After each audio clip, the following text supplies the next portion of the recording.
ఈరోజు నా అంశం ఏంటంటే ఆశీర్వాదం పొందుకొనుట ఎట్లు, ఏ రీతిగా మనం ఆశీర్వాదాన్ని పొందుకోగలుగుతాం.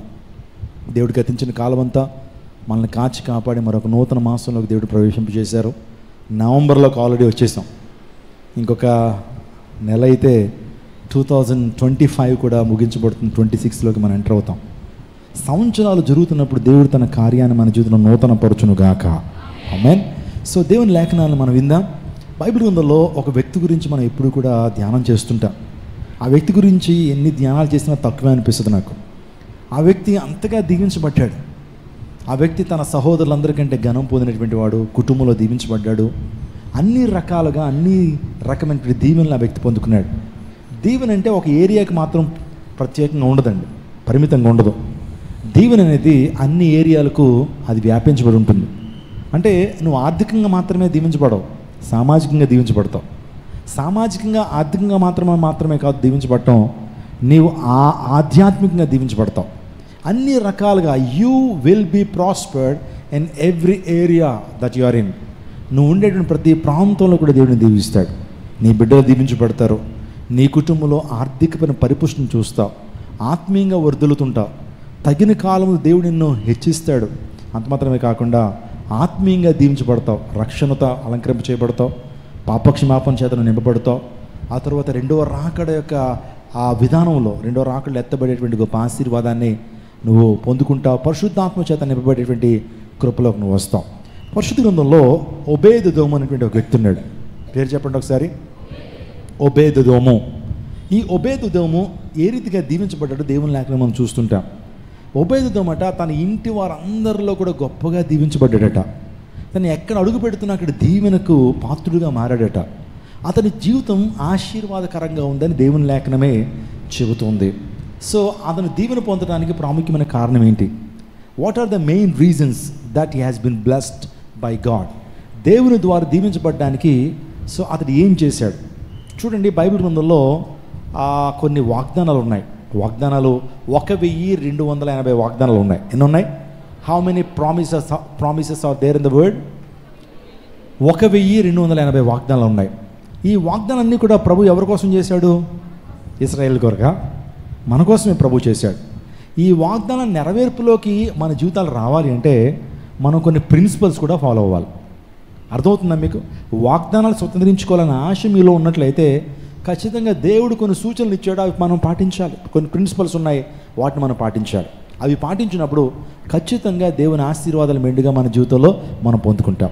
ఉదయకాల సమయంలో క్లుప్తంగా మీతో మాట్లాడతాను. గ్రంథాలు తెరవండి ఒకసారి. 2వ సమూయేలు గ్రంథము 6వ అధ్యాయము.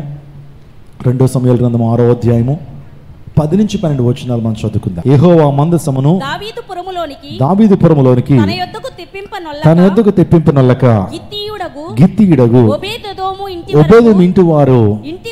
వరకు తీసుకుని అచ్చట ఉంచెను.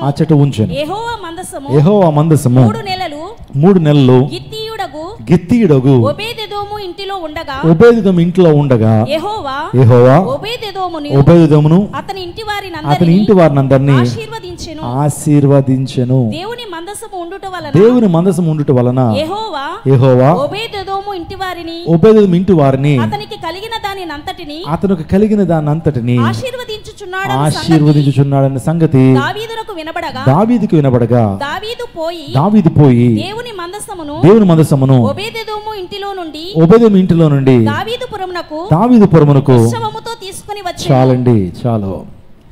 ఈ సందర్భాన్ని చాలా సందర్భాల్లో విన్నటువంటి వారికి చెప్తున్నాను. గిత్తీయుడగు ఒబేదెదోము ఉన్నాడు. అతని ఇంట్లో దేవుని మందసం అట 3 నెలలు ఉందట. అందుని బట్టి దేవుడు ఆ మందసాన్ని బట్టి తన కుటుంబాన్ని దీవించినట్లుగా చూస్తున్నాడు. అక్కడ పరిపాలన చేస్తున్న రాజు సైతం ఈ విషయాన్ని గమనించాడు. ఒబేదెదోము ఇంట్లో దేవుని మందసం 3 నెలలు ఉంటుంది, వారు దీవించబడ్డాడు.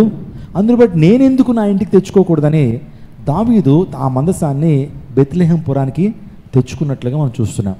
అంటే ఇక్కడ దీవెనకు కారణం ఏంటంటే దేవుని మందసము. ఇప్పుడు మీ ఇంట్లో కూడా దేవుని మందసం ఉందనుకోండి, మీ జీవితాల్లో కూడా దేవుని మందసం ఉందనుకోండి. ఒబేదెదోముని దేవుడు ఏ రీతిగా దీవించాడో మిమ్మల్ని కూడా ఆ రీతిగా దేవుడు దీవిస్తాడు అనే సందేశాన్ని మనం తీసుకోవాలి. ఇక్కడ ఈ సందేశాన్ని మనం ఎందుకు వింటున్నామంటే ఒబేదెదోముని ఆనాడు దీవించాడు. క్రీస్తు పూర్వం కొన్ని సంవత్సరాల క్రితం దేవుడు దీవించాడు. ఇప్పుడు అదే మందసం నీ ఇంట్లో ఉంటే కూడా అదే మనసు నీ జీవితంలో ఉంటే కూడా, అదే మనసు నీ కుటుంబాల్లో ఉంటే దేవుడు నిన్ను కూడా ఏం చేస్తాడు? దీవిస్తాడు. ఇప్పుడు మ్యాటర్ ఏంటంటే, ప్రశ్న ఏంటంటే, ఆ మందసము నీతో ఉందా? ఆ మందసం నీలో ఉందా? ఆ మందసం నీ కుటుంబంలో ఉందా అనేది ప్రశ్నించుకోవాలి. వాగ్దానం ఏంటి తెలుసా? ఆ మందసం ఎవరింట్లో ఉంటుందో వారు దీవించబడతారు. అసలు ఈ మందసం ఏంటి పాస్టర్ గారు? ఈ మందసం ఏంటండి? ఈ మందసం గోల ఏంటి అని మీరు అడిగితే, మందసం గురించి కొన్ని విషయాలు చెప్తాను, చాలా జాగ్రత్తగా వినండి. దేవుడు ఇశ్రాయేలుని ఐగుప్తు నుంచి విడిపించాడు. 400 సంవత్సరాల వారు ఐగుప్తు బానిసతులు ఉన్నప్పుడు వారు విడుదల చేయబడ్డారు. వారు విడుదల చేయబడి కనాను దేశానికి వెళ్తున్నారు. వాగ్దాన దేశం, దేవుడు ఒక వాగ్దాన దేశాన్ని ఇచ్చాడు. అక్కడ పాలు తేనెలు ప్రవహించేటువంటి దేశం అట. ఆ దేశానికి వారు ప్రయాణం అయితే వెళ్తున్నప్పుడు అనేక అభ్యంతరాలు వచ్చినాయి. దేవాదేవుడు వారిని కాచి కాపాడుతూ వచ్చాడు. పగలు మేఘస్తంభాన్ని వేశాడు, రాత్రి అగ్నిస్తంభాన్ని వేసి చక్కగా వారు నడిపిస్తున్నప్పుడు వారికి ఆరాధన లేదు. ఏం లేదు, వారికి చర్చ్ లేదు. అందుని బట్టి దేవుడు ఒక గుడారాన్ని మాత్రం ఏర్పాటు చేయమన్నాడు. మనకైతే ఈరోజు పెద్ద పెద్ద మందిరాలు కావాలి, కానీ ఇశ్రాయేలీలకి అక్కడక్కడ గుడారాలు ఏర్పాటు చేసుకున్నారు. వారు గుడారాలను ఏం చేశారు? దేవుణ్ణి స్తుతించారు. మన ఆరాధనా స్థలము చాలా వాటికంటే చాలా బెటరు. ఇప్పుడు మనం ఈ ఆరాధనా స్థలాన్ని చూసి ఇరుకు అయిపోతుంది పాస్టర్ గారు, గాలి ఆటలేదు అంటాం. కానీ పాత నిబంధనలు ఇశ్రాయేలీలు ఇంతకంటే మంచి ఆటల్లో వాళ్ళు ఆరాధించలా. గుడారాల్లో ఆరాధించారు, వర్షాల్లో ఆరాధించారు, ఎండల్లో ఆరాధించారు. కానీ వారి ఆరాధన బట్టి దేవుడు వారిని దీవిస్తూ వచ్చాడు. వారు ఆరాధించే విధానాన్ని బట్టి దేవుడు వారిని దీవిస్తూ వచ్చాడు. దేవుడు ఒక మందసాన్ని ఏర్పాటు చేయమన్నాడు. ఆ మందసాన్ని ప్రత్యక్ష గుడారంలో ఏర్పాటు చేయమన్నాడు. ప్రత్యక్ష గుడారం అనండి, ఈ మాట అనండి, ప్రత్యక్ష గుడారం. దీన్ని ఇంగ్లీష్లో ట్యాబర్నాకిల్ అన్నారు. ఏమన్నారు? ట్యాబర్నాకిల్. ఆ ట్యాబర్నాకిల్లో 3 ప్రాముఖ్యమైన స్థలాలు ఉంటాయి. 3 పార్ట్స్, 3 భాగాలు. ఒకటి ఆవరణము, రెండోది పరిశుద్ధ స్థలము, మూడోది అతి పరిశుద్ధ స్థలం. మీరు కూర్చున్నదంతా కూడా ఆవరణం అనుకుంటే, నేను నిలబడిన స్థలము పరిశుద్ధమైన స్థలం అయితే, సో దీని వెనకాల, ఈ స్క్రీన్ వెనకాల ఉన్న భాగాన్ని అతి పరిశుద్ధ స్థలం అన్నారు. దేవుడు ఆవరణంలో ఏముంచాలి, పరిశుద్ధ స్థలంలో ఏం చేయాలి, అక్కడ ఏముంచాలి, అతి పరిశుద్ధ స్థలంలో ఏముంచాలో చాలా క్లియర్గా ఇన్స్ట్రక్షన్స్ మోషేకి ఇచ్చాడు. మోషేకి ఇచ్చిన ఇన్స్ట్రక్షన్స్లో అతి పరిశుద్ధ స్థలం మీరు చూస్తున్నారు కదండి. అతి పరిశుద్ధ స్థలం లోపల ఉంది కదా, మీరు చూస్తున్నారు. అక్కడ మీరు చూస్తున్నారు. ఈ లోపల ఒక చిన్న పెట్టి లాంటిది మీకు కనబడుతుంది, చిన్న box. It's a golden box. అది బంగారంతో చేయబడినటువంటి పెట్టది.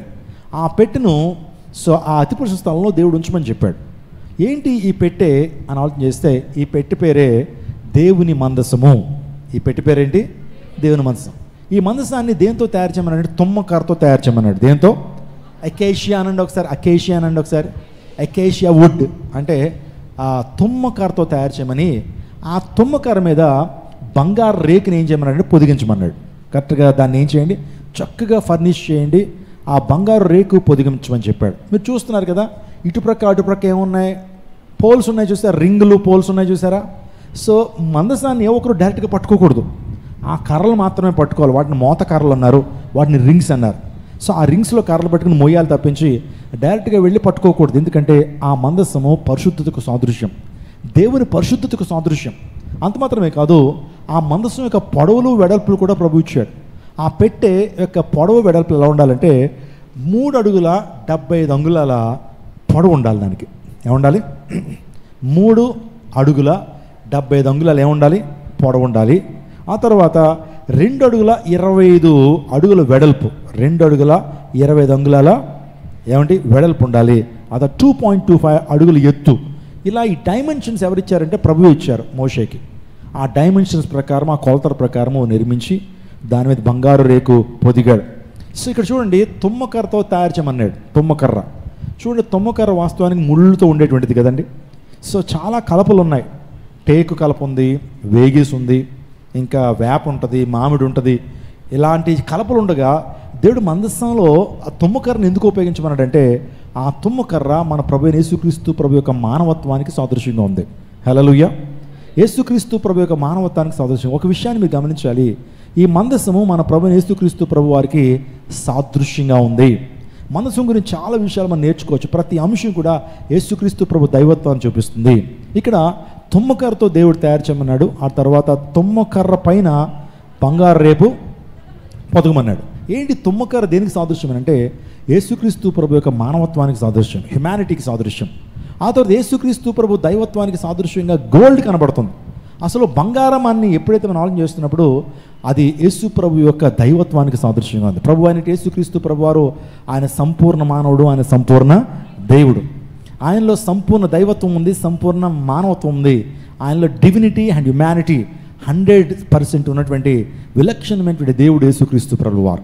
సో మనం ఆలోచన చేస్తూ ఉన్నప్పుడు, ఇంకా ఆలోచన చేస్తున్నప్పుడు ఈ మందసములో 3 ప్రాముఖ్యమైనటువంటి అంశాలు పెట్టమని చెప్పాడు దేవుడు. 3 ప్రాముఖ్యమైనటువంటి అంశాలు పెట్టమన్నాడు. ఒకటి ఆజ్ఞ పలకలు. మోషేకి దేవుడు సీనా పర్వతం మీద ఏమిచ్చాడు? 10 ఆజ్ఞల పలకలు ఇచ్చాడు కదా. ఆ 10 ఆజ్ఞల పలకల్ని ఎందులో ఉంచమన్నాడంటే మందసంలో ఉంచమన్నాడు 10 ఆజ్ఞల పలకలు. రెండోదిగా ఆ పెట్టెలో మరొక ప్రాముఖ్యమైన అంశం ఏంటంటే మన్నా పాత్ర. అంటే ఇశ్రాయేలీయులు మన్నా ఏరుకుని పాత్రలో పెట్టుకున్నారు కదా, అలా మన్నా పాత్ర ఒకటి అందులో పెట్టమన్నాడు. మూడవదిగా అహరోను చిగురించిన కర్ర, చిగురించిన అహరోను, the tablets of the covenant, అంటే ఆజ్ఞ పలకలు పెట్టమని చెప్పాడు. ఆ తర్వాత చిగురించిన అహరోను చేతి కర్ర, ఆరన్ రాడ్ దట్ బడెడ్, అంటే చిగురించిన అహరోను కర్రను పెట్టమన్నాడు. మన్నా పాత్ర అందులో పెట్టమన్నాడు. ఈ 3 దేనికి సూచనగా ఉన్నాయి ఆలోచన చేస్తే, యేసుక్రీస్తు ప్రభువు వారి లోకానికి వచ్చి ఆయన ధర్మశాస్త్రాన్ని నెరవేర్చి కొట్టేశాడు ఆయన.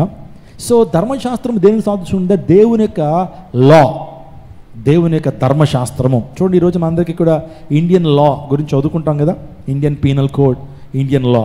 కానీ ఈ ప్రపంచానికి దేవుడే తనకు ధర్మశాస్త్రాన్ని ఇచ్చాడు, తన లా ఇచ్చాడు. దాన్ని మొజాయిక్ లా అన్నారు, దీన్నే సివిల్ లా, మోరల్ లాస్ మనకు తెలుసు. ఈరోజు బైబిల్లో చెప్పినటువంటి ఈ మోరల్ లాసే ప్రపంచవ్యాప్తంగా ప్రతి కాన్స్టిట్యూషన్లో కూడా రాయబడ్డాయి. నేను ధైర్యంగా చెప్తున్నాను, మీలో ఇక్కడ చాలామంది బ్యాచులర్ ఆఫ్ లా చదివినటువంటి వారు ఉంటారు. చాలామంది జ్యుడిషియల్ డిపార్ట్మెంట్లో, కోర్ట్స్లో, ఆ తర్వాత లాయర్లుగా, అడ్వకేట్గా పనిచేస్తుంటున్నారు. మీకు ఒక విషయాన్ని చెప్పడానికి ఇష్టపడుతున్నాను. ప్రపంచవ్యాప్తంగా ఎన్ని దేశాలు ఉన్నాయో అన్ని దేశానికి కాన్స్టిట్యూషన్ ఉంది, అంటే రాజ్యాంగం ఉంది, ధర్మశాస్త్రం ఉంది. ఈ ధర్మశాస్త్రాలన్నీ కూడా ఎక్కడి నుంచి వచ్చినాయి అని అంటే ఇండైరెక్ట్గా, డైరెక్ట్గా దేవుని వాక్యంలోంచి వచ్చినాయి. నేను ఎందుకు ఆ విషయాన్ని చెప్తున్నానంటే, పరిశుద్ధ గ్రంథంలో ద్వితీయోపదేశకాండం అనేటువంటి ఒక గ్రంథం ఉంది. ఆ గ్రంథంలో మోషేకి దేవుడు ఇచ్చిన ధర్మశాస్త్రం అంతా కూడా అందులో రాయమని చెప్పాడు. ఆ ధర్మశాస్త్రంలో ఉన్నటువంటి ఆ పార్ట్సే, ధర్మశాస్త్రంలో ఉన్నటువంటి ఆ యొక్క విధానాలే, విధి విధానాలే ప్రతి దేశానికి కూడా ధర్మశాస్త్రంగా ఉన్నాయి. ఈవెన్ డాక్టర్ బిఆర్ అంబేద్కర్ గారు మన భారత రాజ్యాంగం నిర్మించాడు, ఆయన కూడా దిస్ అ కాపీ అని అంటాడు. వాస్తవానికి దేవుని వాక్యంలోంచి రాయబడ్డాయి, దేవుని వాక్యంలోంచి ఇవి తీసుకురాబడ్డాయి అనటంలో ఏదైనా సందేహం లేదు. అమెరికా దేశానికి సివిల్ లాస్ని రాశాడు Martin king Luther junior. So ఆ వ్యక్తి కూడా ఈ యొక్క బైబిల్ గ్రంథంలోంచి ఇవన్నీ కూడా తీసుకుని వారు మోరల్ లాస్ రాసుకుంటూ వచ్చారు.